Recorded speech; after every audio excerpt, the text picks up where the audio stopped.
Hejsa, en lille update herfra. Det er meget lang tid siden, jeg har lagt en video op på Facebook, eller undskyld, på YouTube. Men jeg går ikke og har det særlig godt for tiden. Kan jeg mærke, at den mørke tid, den påvirker mig i en negativ retning. Jeg har det ikke, altså psykisk og mentalt har jeg det helvede til. Nogle gange tænker jeg på, om livet det er værd at leve. Jeg har ikke rykket mig i over 15 år. Og jeg kunne virkelig også snart tænke mig, at der skulle ske noget nyt i mit liv. Men jeg føler, at jeg har prøvet. Men jeg kommer bare ikke nogen vejen. Og der er ikke nogen, der giver råd eller vejledning til, hvordan man skal komme fra A til B. Og det er jeg ved at være rigtig træt af. Problemet er også, at efter jeg har fået min autisme, så vil jeg sige, så har det også ødelagt meget af mit liv. Kender ikke mig selv længere. Gider ikke at leve. Mit liv, det er kedeligt, uinspirerende, uinteressant. Altså, har ingen venner, har ikke haft en kæreste i 20 år, hele mit voksne liv. Påvirker mig også psykisk. Jeg har lyst til at grave mig ned. Stikke af helvede til. Altså, jeg ved ikke, hvad jeg skal gøre. Og hver gang jeg lægger mig på hovedpuden om natten, eller når jeg skal sove, så håber jeg faktisk, det bliver sidste gang, jeg vågner. For jeg synes ikke livet det er sjovt at leve. Jeg synes faktisk, at det er et lortet sted at leve, eller et lortet sted at være. Har brug for at komme væk, har brug for at blive en ny person. Men det bliver jeg nok ikke. Men jeg kunne virkelig godt tænke mig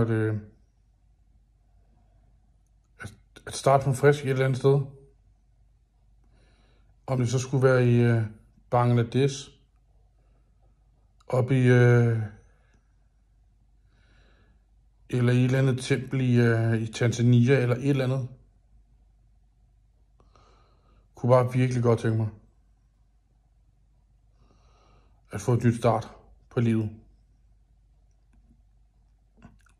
Det kan godt være, at man ikke kan se det, men jeg græder med det. Jeg har det hårdt.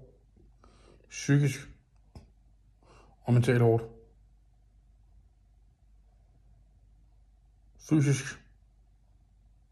Der ligner heller ikke en anden, der kommer til at få en kvinde eller en kæreste. På nogle punkter. De ser ikke mig seksuelt attraktiv.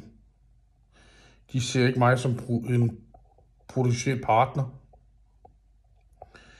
Jeg har altid været, i de seneste år, de mange år seneste år, har jeg altid været, det er de undgået.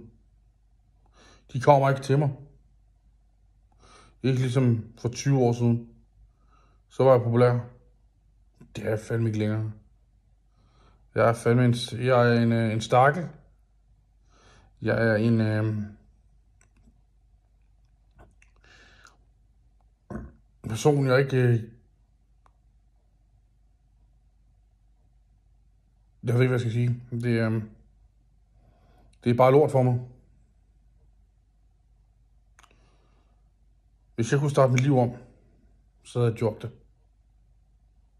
Eller hvis jeg kunne have startet mit liv om med en ny identitet, så havde jeg gjort det. Men der er hverken penge eller midler til. Og jeg tror ikke, jeg nogensinde bliver glad. Selvom jeg var engang.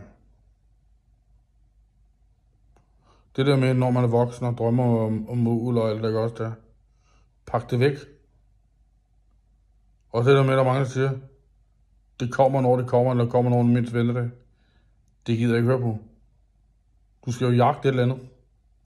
Og selvom man jagter noget, så er der nogen, de føler, det er intimiderende, eller for aggressiv. Så jeg ved ikke, hvad jeg skal gøre lige nu. Jeg har haft det sådan i mange år. Og som jeg siger, når jeg lægger mig på hovedpuden, så håber jeg faktisk, at det bliver det sidste minut i mit liv. Jeg kan ikke mere. Har ikke lyst til mere. Ved ikke, hvad jeg skal gøre. Har ikke fået de der redskaber eller råd og vejledning til, hvordan man skal komme fra A til B på det punkt. Der er nogen, der siger, at tænke positivt, tænke det her, og tænke på ting i de små. Det kan man bare ikke. Og alle dem, der har sagt det der til mig, de har alt i hovedet og i røv, som jeg ikke har. Men det var en video lige herfra. Tak. Hej.